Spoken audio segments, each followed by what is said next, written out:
Се потврдува дека оваа влада, а денеска претседателката даде поддршка,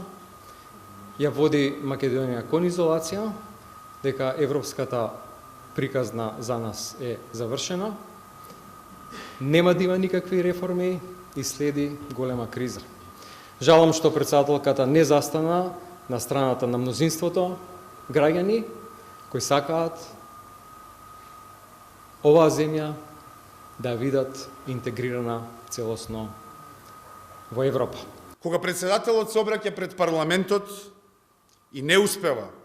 да го спомне уништувањето на локалната животна средина, не успева да го спомне гушењето и троењето на нашите градови,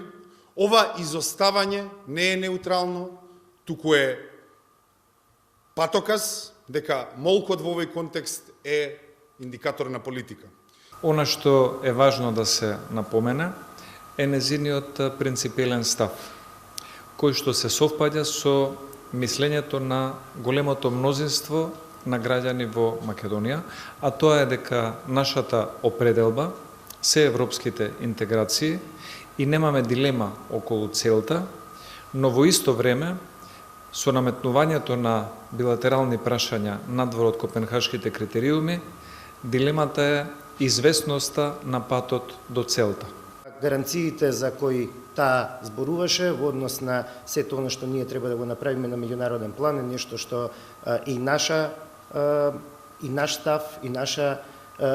идеја што таа мислам дека ја реафирмира во овој момент. Ние сме подготвени да си ја завршиме домашната задача на меѓународниот пат, но сепак со едни силни гаранции дека тоа ќе биде последното нешто што треба да го направиме на тој евроинтеграцијски пат.